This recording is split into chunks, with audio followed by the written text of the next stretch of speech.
বন্ধুরা, কবি তুষার রায় YouTube channel এবং তুষার রায় ভিডিও ফেসবুক পেজ থেকে আপনাদের সকলকে স্বাগত জানিয়ে নতুন একটি এপিসোড ভিডিও শুরু করতে চলেছি। আজকে আমি চলেছি নদিয়া জেলার শান্তিপুর থানার বড়কুলিয়া গ্রামে। এই গ্রামে একটি প্রতিবন্ধী ছেলে আছে। এখন আমি সেই ছেলেটির বাড়িতে যাব। বাড়িতে গিয়ে সেই ছেলেটি এবং সেই ছেলেটির পরিবারের সদস্য যারা আছে তাদের সঙ্গে কথা বলে আপনাদের সঙ্গে পরিচয় করিয়ে দেওয়ার চেষ্টা করব। দেখতে থাকুন এবং সঙ্গে থাকুন। আর যদি ভিডিওটি আপনাদের কাছে ভালো লেগে থাকে তাহলে লাইক কমেন্ট শেয়ার করতে কেউ ভুল করবেন না এবং চ্যানেলটিকে সাবস্ক্রাইব করে আমার সঙ্গে থাকুন। সামনেই এই যে সেই বাড়িটি আপনারা দেখতে পাচ্ছেন। এখন আমি আর কয়েক সেকেন্ডের মধ্যে সেই বাড়িতে পৌঁছে যাব। এই দেখুন বন্ধুরা, সেই ছেলেটি যে বসে আছে, সেই প্রতিবন্ধী ছেলেটি এখন শুধু দেখুন বন্ধুরা, শুধু হাসে, কথা বলতে পারে না। এই যে সেই প্রতিবন্ধী ছেলেটির মা দাঁড়িয়ে আছে। এখন আমি এই প্রতিবন্ধী ছেলেটির মায়ের সঙ্গে কথা বলবো। আচ্ছা বৌদি, আপনি কেমন আছেন?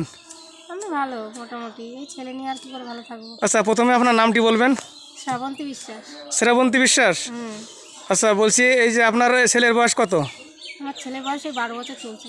12 বছর চলছে। আচ্ছা, এরকমের সমস্যা কি করে হয়েছে? হঠাৎ করে, এমনি 2 বছর তখন বয়স, তখন হঠাৎ করে মাটিতে খেলা করতে করতে এরকম হয়ে গেল। পরে বসতেও পারতো না, কিছুই করতে পারতো না। আচ্ছা, যখন প্রথম হয়েছিল তখন কি চলাফেরা করতে পারতো? হ্যাঁ, তখন একটু চলাফেরা করতে পারতো, মানে ধরে টরে। হ্যাঁ। আচ্ছা, সব থেকে বেশি কি করে হলো ওটা? এটা কিসের জন্য যে হলো আমরা মানে বুঝতে পারিনি অতটা। আচ্ছা, আপনি কি ডাক্তার দেখিয়েছেন? হ্যাঁ, ডাক্তার অনেক দেখিয়েছি। ডাক্তার কি বলে? ডাক্তার বলছে হাঁটতে পারবে একটু, মানে বয়স হলে। এখন জানি না ভগবান কি করবে। বয়স হলে হাঁটতে পারবে ডাক্তার বলেছে? হ্যাঁ হ্যাঁ। সেটা কতদিন আগে বলেছে? সেটা মোটামুটি আজ 4-5 বছর আগে বলেছে। 4-5 বছর আগে? আচ্ছা, এখন কি আপনি আপনার এই ছেলের ট্রিটমেন্ট করেছেন? হ্যাঁ, এখনো করাচ্ছি। কোন জায়গায় আপনি ডাক্তার দেখাচ্ছেন? এখন মেডিকেলে দেখাচ্ছে। মেডিকেল কোন জায়গায় সেটা? মেডিকেলে। কলকাতা মেডিকেলে।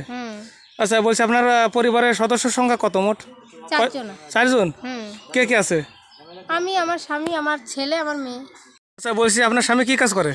রাজমিস্ত্রি যুগালি। রাজমিস্ত্রির কাজ? আচ্ছা, আপনি কি কাজ করেন? আমি কিছু করি না, এই ছেলে নিয়ে কি করবো। আচ্ছা। তো দিন যায়। আচ্ছা, রাজমিস্ত্রির কাজ করে আপনার সংসার তো মনে হয় ঠিকঠাকভাবে চলে না? না, সেরকম কি আর চলে। এই ছেলে চিকিৎসা করতে গিয়ে আমি পারিই না কোনো রকম কিছু। আচ্ছা, আপনার এই ছেলেকে ট্রিটমেন্ট করাতে গিয়ে আপনি কি সরকারি কোনো রকমের সাহায্য সহযোগিতা পেয়েছেন কোনো দিন? না না। আপনি কি চেষ্টা করেছেন সাহায্য সহযোগিতার জন্য? না, সেটার জন্য করিনি। এমনি পাইনি, করিও নি কিছু। আচ্ছা, বলছি আপনার এই যে ছেলের প্রতিবন্ধী কার্ড করেছেন? হ্যাঁ, কাট করেছি। আচ্ছা, কত পার্সেন্ট দেওয়া আছে? 80% দেওয়া আছে। 80%? আচ্ছা, সরকারি টাকা পয়সা পায়? হ্যাঁ, 1000 টাকা করে মাসে পাই। আচ্ছা, 1000 টাকা করে যে আপনার এই ছেলে পায়, 1000 টাকায় কি আপনার এই ছেলের কোনো রকমের ভরণ পোষণ চলে ঠিকঠাকভাবে? না, ওটা চলে নাকি তাই? আচ্ছা। 1000 টাকা কিছুই হয় না ওদের। আচ্ছা, এই বিষয়ে যদি আপনি কিছু বলেন, কত টাকা হলে আপনার এই ছেলেকে ট্রিটমেন্ট করতে আপনার মোটামুটি চলাফেরা করতে খুব সুবিধা হবে বলে আপনি মনে করেন? সেটা হিসাব করে বলা তো না, বলেন না, অসুবিধা তো দিন গেলে 150 টাকা করে লাগছে। মানে ফিজিওথেরাপি করাচ্ছি। ফিজিওথেরাপি করছেন? হ্যাঁ, ফিজিওথেরাপি করানো হচ্ছে। ওটা দিন গেলে রোজ, মানে সেটা না খাই 150 টাকা করে ছেলের পেছনে দিতে হয়। সেটা কোন জায়গায় করছেন? এটা বাড়িতেই আসে, মানে ওই বাগাসরা থেকে এখানে আসে। প্রতিদিন কত? 150 টাকা করে। 150 টাকা করে? মানে প্রতিদিনই আসে? হ্যাঁ হ্যাঁ। তাহলে তো আপনার প্রতিদিন যদি এটা করতে হয় তাহলে তো আপনার 4500 টাকা করে মাসে খরচা আছে। হ্যাঁ হ্যাঁ, 4500 টাকা করে ওর পেছনে খরচা আছে আমার। আচ্ছা, মানে ব্যায়ামে আর তো ডাক্তার বাকি আছে। আচ্ছা, এখন আপনি কলকাতার মেডিকেলে কতদিন পরে আপনার ছেলেকে নিয়ে যান? কলকাতা মেডিকেলে 3 মাস পর পর যেতে বলেছে। 3 মাস পর যেতে বলেছে? ডাক্তারই বলেছে 3 মাস বাদে বাদে যেতে। আচ্ছা, আপনি এই যে কলকাতায় ডাক্তার দেখানোর পরে আপনার ছেলেকে কোনো রকম পরিবর্তন দেখছেন? হ্যাঁ, একটু পরিবর্তন দেখছি। মানে আগে পামাগুলো একটু শক্ত ছিল, এখন একটু হালকা নরম হচ্ছে। হালকা নরম হচ্ছে? আচ্ছা, যখন আপনার এই ছেলেটির সমস্যা হয় তখন কি আপনার এই ছেলেটির হাত পা খুব আড়ষ্ট ছিল নাকি? আড়ষ্ট না, ওগুলো আগে আগে তো কোনো রকমই ছিল না। আগে স্বাভাবিক ছিল। স্বাভাবিক ছিল? হ্যাঁ, আগে স্বাভাবিক ছিল।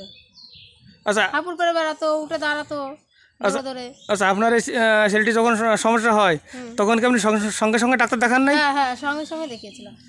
সঙ্গে সঙ্গে দেখানোর পরেও কিন্তু এরকমের সমস্যা হয়েই আসছে, তাই তো? হ্যাঁ হ্যাঁ, হয়ে আসছে। আচ্ছা বলছি এই যে যে আপনার এই ছেলেটি হুম। দেখুন বন্ধুরা, এই যে প্রতিবন্ধী ছেলেটি খুব করুণ অবস্থা।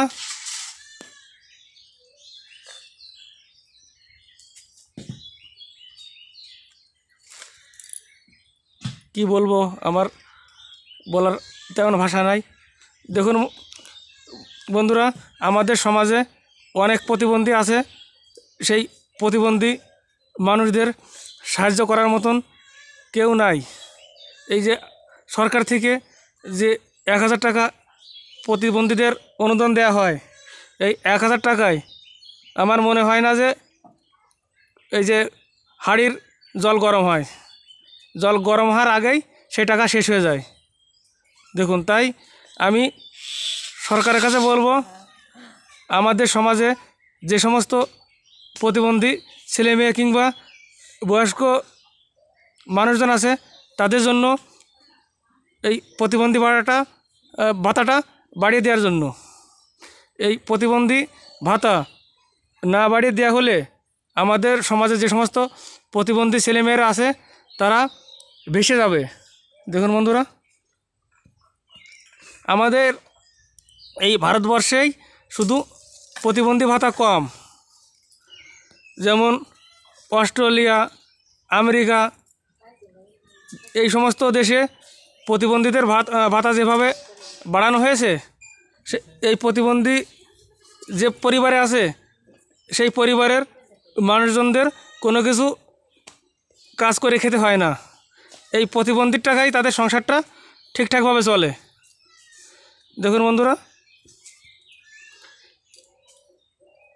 এই ছেলেটিকে 80% দেয়া হয়েছে প্রতিবন্ধীর পরিমাণ। আমার মনে হয় 80%-এর থেকেও এই প্রতিবন্ধী ছেলেটি আরও বেশি। আচ্ছা বৌদি, আপনি লক্ষ্মীর ভাণ্ডার পান? হ্যাঁ, লক্ষ্মীর ভাণ্ডার পাই। কত টাকা পান? 500 করে। 500 টাকা? হুম। আচ্ছা, আমি বলছি যে এই যে আপনারা যে লক্ষ্মী ভাণ্ডারের টাকা 500 টাকা পান, হুম। যদি আপনাদের না দিয়ে এই যে প্রতিবন্ধী আমাদের সমাজে যে সমস্ত ছেলে মেয়ে কিংবা জ্যেষ্ঠ যারা আছে তাদের যদি ভাতাটা বাড়িয়ে দেওয়া হয়, আপনি এই বিষয়ে কি বলবেন? হ্যাঁ, তাহলে তো ভালোই হবে, কারণ আমাদের থেকে দরকার তো ওদের বেশি। না প্রতিবন্ধীদের দরকারটা তো বেশি আমাদের থেকে। আর না, আপনারা তো কাজকর্ম করে খেতে পারেন, আর যে সমস্ত আমরা তো কাজ বাজ করছি, ঘুরে বেড়াচ্ছি, সব জায়গায় যাচ্ছি, কাজ করছি, টাকা এনে খেতে পারবো, কিন্তু ওরা তো পারবে না সেটা। ওরা তো ঘরে বসিয়ে খাওয়াতে হবে।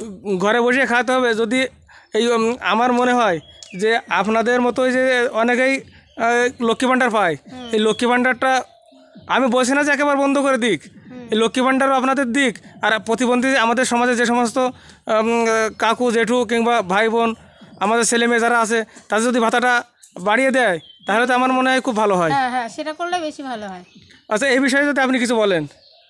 ওটা আমার পক্ষে তো এটাই ঠিক আছে, যে আমাদের মতো মানুষদের না দিয়ে ওদের মতো মানুষদের দিলে তো ওরা তাও বাঁচবে। সেটা তো দেওয়ার দরকার আছে, কিন্তু সেটা দেওয়ার দরকারই, খুবই দরকার। কিন্তু এই সরকার যদি এই প্রতিবন্ধী আমাদের সমাজে যে সমস্ত প্রতিবন্ধী আছে তাদের পক্ষে যদি একটু রায় দেয়, কিংবা উচ্চতর যে আদালত আছে হাইকোর্ট, সেই হাইকোর্ট থেকে যদি প্রধান বিচারপতি যদি একটু আমাদের সমাজের প্রতিবন্ধীদের একটু সাহায্য সহযোগিতার জন্য যদি অর্ডার দেয় তাহলে তো আমার খুব ভালো হয়। হ্যাঁ হ্যাঁ, খুব ভালো হয় সেটা। তাই আমি বলবো, যদি কোনো বিচারক যদি এই ভিডিওটি দেখে থাকেন তাহলে আমার এই কথাগুলি আপনারা একটু মনে রাখবেন। তাই আমি আর কথা না বাড়িয়ে আমার এপিসোড ভিডিওটি এখানেই শেষ করব। সামান্য একটু আপনাদের এই প্রতিবন্ধী ছেলেটিকে দেখিয়ে।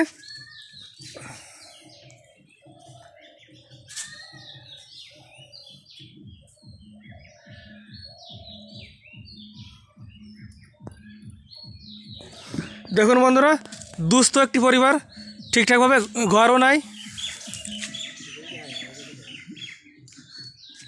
এই ভাঙা ঘরের মধ্যে থাকে। এই যে পাশ দিয়ে রাস্তা চলে গিয়েছে। তাহলে দর্শক বন্ধুরা, আমার এপিসোড ভিডিওটি এখানে শেষ করতে চলেছি। আগামীকাল নতুন একটি এপিসোড ভিডিও নিয়ে আপনাদের সামনে উপস্থিত হব। ততক্ষণ আপনারা ভালো থাকুন, সুস্থ থাকুন, এই কামনায় নমস্কার।